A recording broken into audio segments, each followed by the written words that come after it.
Among the sensational claims in Prince Harry's new book are allegations that Prince William physically attacked him. Harry says he grabbed me by the collar, ripping my necklace, and he knocked me to the floor.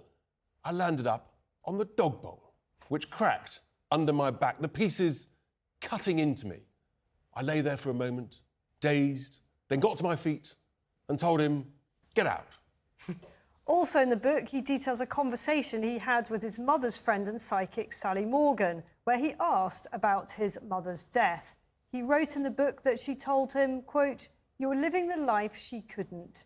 You're living the life she wanted for you." Well, Sally Morgan joins us now. Katie is still here. And also we've got psychologist Honey Langcaster-James down the line. Sally. Hello. Wow, great to have you with us. What are your thoughts? Dear Harry. Well, where do we start? Yeah, I mean, well, to me, he is Dear Harry.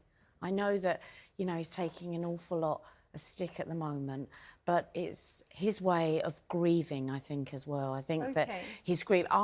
You've got to remember, I know him or spoke to him because of his grief. Yes. And... yeah, that's... I think that it's all of this, all of his behaviour back to his...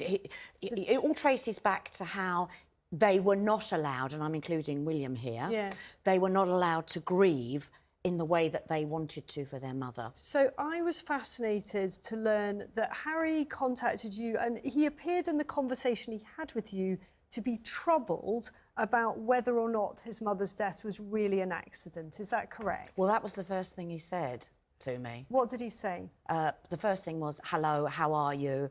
And remembering a time that we'd met. And then he said, "I really need to know, what do you think about my mother's death?" And I just said to him, I was a bit shocked, and I thought, well, it's not my place to give him my thoughts. He's asking me as a medium, as a psychic. And I said, you need to speak to your aunt, Sarah McCorkindale. So that was Lady Diana's sister. That's right. Now, I thought that was incredibly interesting, because this is new to me. So you advised Prince Harry to speak to Princess Diana's sister about what really happened. Yeah, because I thought he needs to get the information from her. She was the one that said to me 4 days after the funeral, when she rang me at home, because I used to see her on a regular basis, at least 3 times a week. Right. She was, most of the time, the Princess of Wales lady-in-waiting. She would go on, and so she would travel down from Norfolk. I lived just off the A3 at the time.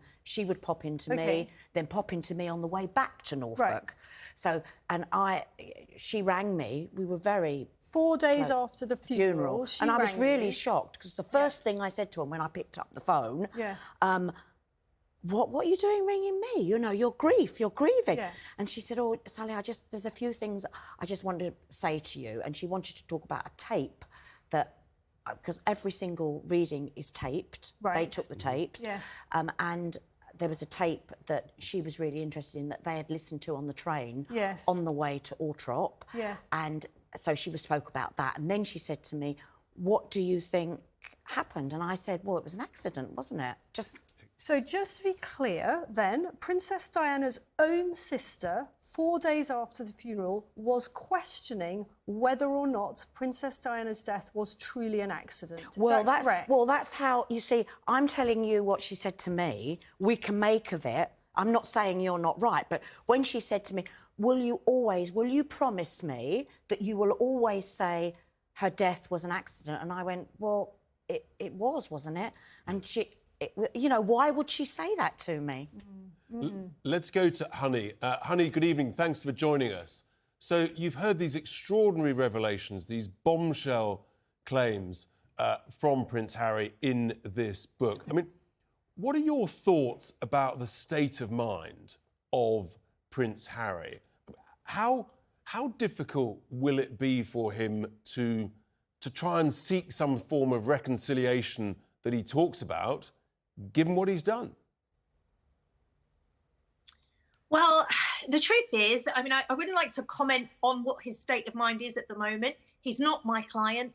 if he was my client, I have to say I wouldn't be giving any interviews at all. I'd be keeping that confidential. But what I can say, I mean, certainly the revelations of what has been printed in this new book have been coming thick and fast today. I mean, my phone has been off the hook. Everybody is talking about some of these allegations, some of the things that have been published. And so I think if we sort of reflect on those claims, I mean, it's my specialist area to support public figures. That's the area that I generally work in. My company, Onset Welfare, we work with production companies around the world. We specialise in supporting people who live their lives or work in the public eye. And what I see from people that we've worked with over the years, when they do a tell-all book, when they go live to the world with some big revelation, is often an individual. I mean, we work very much with the real-life person. We try to get things from the horse's mouth.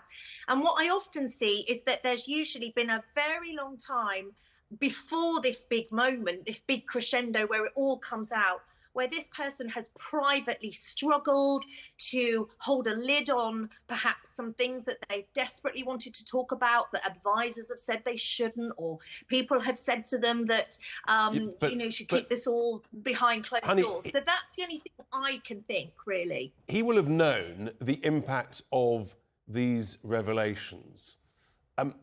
How will he be feeling now? It's going to be all over the world's newspapers for days and weeks. I mean, how will they, as a couple, how will they cope with this? What will be the impact on them? Well, one thing I'd like to think is that they have support. And one thing that Harry and Meghan have been public about is that they do have mental health support. I think Harry has talked about that in his book as well, how he has a therapist or therapists, some people providing them with support. And I really hope that that is robust and confidential. There is a weird discrepancy, though, isn't there, Honey? In the book, he talks about this extraordinary showdown with William, in which became physical. William allegedly knocked him to the ground, and the first person Harry says he called was his therapist, at the same time as having previously suggested that Meghan wasn't able to get a therapist because that wasn't the done thing in the royal family. How are we to reconcile these two conflicting narratives from him? Well, again, from my understanding about Meghan's comments about that was that at a particular time she wanted to go somewhere and get help. She says that she wasn't permitted to do that. I think that is different. But what I think Harry's done there is actually something that, in some sense, psychologically, was probably a sensible thing to do if that's what he did, because at a time when your emotions are running high, it actually can be much more helpful to turn to a professional for support than to your close family member, because they are involved and they will have feelings about it as well, and they'll be sort of too close to the issue. So in that sense, I would say anyone else out there, anyone watching actually, who has been through major sources of conflict in their own family lives, let's face it, this is a very common thing. I would say it is helpful as you say, Honey, he is going to need, and Meghan are going to need, a lot of support. Thank you so much, Honey, indeed. Sally, final thoughts, I mean, just on this extraordinary day. Completely extraordinary. I don't think there'll ever be a reconciliation with the brothers. It's never going to happen. I mean, and I think that it's so sad, because one of the things that he said to me when I had that conversation, we spoke for a long, long time. He wanted to know how his brother, he said, my bruv, how will my bruv be, knowing that William was, you know, the heir to the throne. This is the tragedy of it, isn't and it?